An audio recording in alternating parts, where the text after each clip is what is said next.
What's up, y'all? It's Ty. In this video today, we're going to be talking about the final pieces to the puzzle in Ndamukong Suh Khalil Mack, as well as Charles Woodson, finally available in College Football 25 Ultimate Team coming tomorrow. Now, I want to start with this.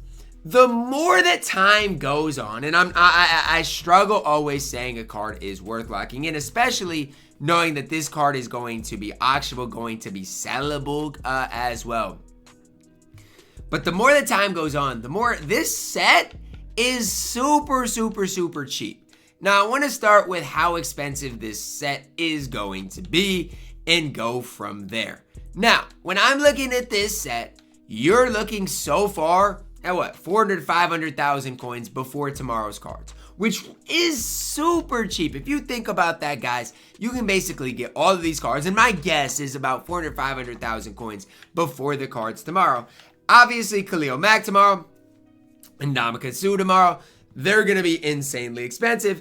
And then the other thing is Charles Woodson going to be worth it? Well, let's talk about it. One thing about Charles Woodson is this. He is going to be the best press man cover corner in the game by far. It's not even going to be close. Great speed, great acceleration. Like, Charles Woodson is an absolute beast.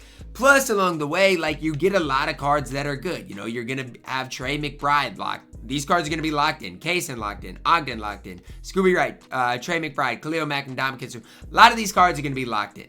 So, like, ultimately, I don't think Charles Woodson is probably going to be worth it. However, you could make the case that he is. Like, genuinely, you could make the case that this is worth locking in. I just don't know. Obviously, we've got some good corners in the game. You even look at a guy like Cooper DeJean. You even look at a guy like the new, I'm trying to think of the name of the new guy that came out, the LTD that came out the other day. That is a really good corner as well. We've got really good corners, but Charles Woodson's not going to be overly expensive. And it is something to kind of monitor the price of some of these cards. Because some of these cards, you never know. Are they going to go up? Or are they going to go down in price? I don't know. And so that's kind of what I want to be talking about specifically right now. I don't think, you know, for 95% of the community, Woodson is worth locking in. Sauce Gardner is the name I'm thinking of, because Sauce Gardner, especially if you don't play strictly press man coverage, gives you 99% of what Woodson's going to do. But let's talk about the legend cards, where their prices at. I'll start with this. The 92-93 overall Heisman moment legend cards that are you needed to lock in for Woodson have gone up quite a bit over the course of the last week. And it was kind of to be expected. Like, Kaysen's a card that has went up a ton. He's 160 right now. Could continue to go up. A guy like, Malcolm Jenkins. He was 50,000 coins, is a little up. Trey McBride is over 200,000 coins. Darren McFadden was 50,000 coins last week, now up to 69. Quentin Nelson is still super cheap, 60,000 coins. Ogden, not super expensive. But a lot of these cards have slightly seen an increase in price. Now, as far as the 90-91s, Jameis Winston, still 30,000 coins, super cheap. Kenneth Walker, 30,000 coins. Hunter Henry, 30,000 coins. And so, if you do want this set to lock in for any of these cards that you can get for 30,000 coins, Terrell Suggs, Denard, Jameis Winston, all of these cards, if you really want to make sure to lock this set in, I'd pick those cards up. As far as some of these 92-93s, some of them, like if you can get Jenkins for 50,000 coins, that's worth buying. If you can find Kaysen for a good price, Katzenmoyer for a good price, they're probably worth buying today, because the future of these cards and how much they're going to be is unknown. But I would not today pay a crazy amount for Trey McBride, Darren McFadden, those type of cards. It's such a weird situation.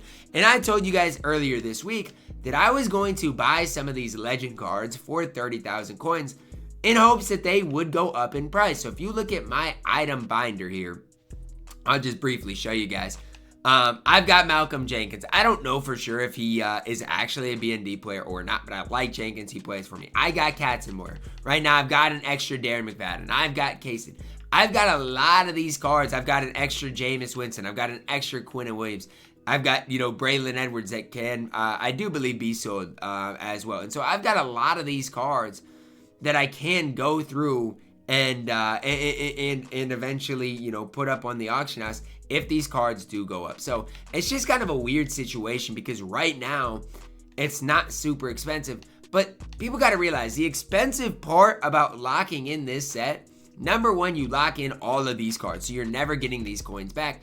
Number two, the most expensive cards are going to be the Khalil Mack, are going to be the Ndamukong Suh. Those are going to be the two cards, especially right away tomorrow, that are going to be the most expensive. So if I were you guys, I would, if you want to snipe your way or work your way towards getting Charles Woodson, you can.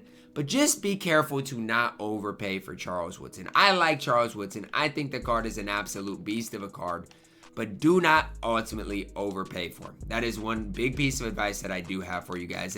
Because I think if you overpay for him, you're going to be really upset at the end of the day. You know, you're going to overpay for him. You're going to, think it could probably have that, regret pretty quickly for overspending on the card. Just like I did Denard Robinson yesterday. I overspent on the card, and guess what? I did a gameplay, so it is what it is, but it's instant regret. And so that's one thing I want you guys to know is coins are so valuable in this game. Don't overspend for anything on this game. Be patient with the market. Even a guy like Burns has went down 100,000 coins within the past 10 minutes. Wait, no, he's went down way more. Oh my gosh, did I just see a Burns for 600,000 coins? Is that what I just saw? Oh yeah, 692.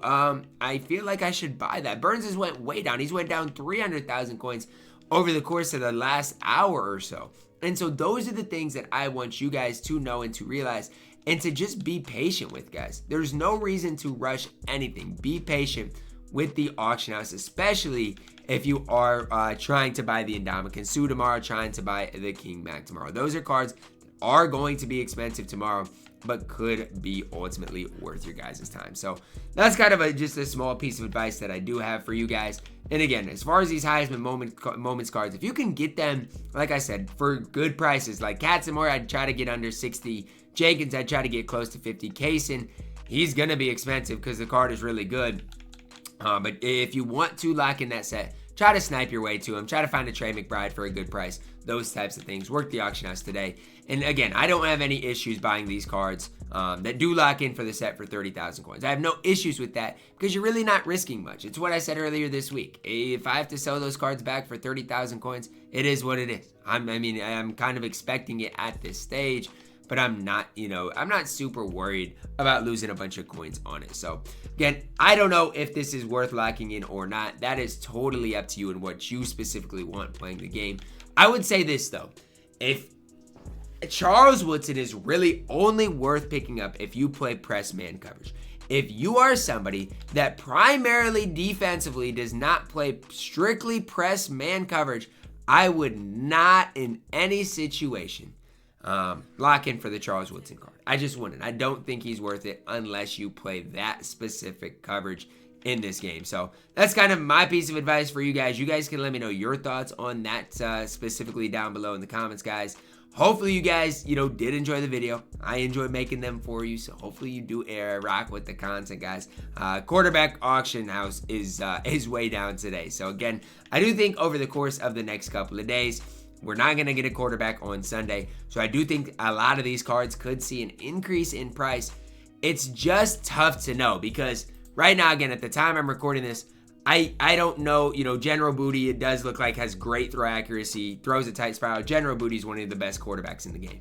And so for me, if I do see another General Booty for a price I'm willing to pay, I honestly think he's a good investment because I think he is one of the best quarterbacks in the game. Throws a tight spiral, has great throw accuracy. Like when I'm looking at General Booty, I think he's way better than Denard Robinson and way better than Troy Smith. I think he is one of your better overall quarterbacks in the entire game. So that's something that I'm willing to do is buy a guy like General Booty and see what the card truly gets into. After seeing that 94 throw accuracy with the 91 speed, throws a tight spiral, he literally might be your best quarterback in the game. I still think Cam Newton's better. That's going to wrap it up for my video today, guys. Drop a like on it, subscribe if you're new, and as always, man, I love you guys. Have a blessed day.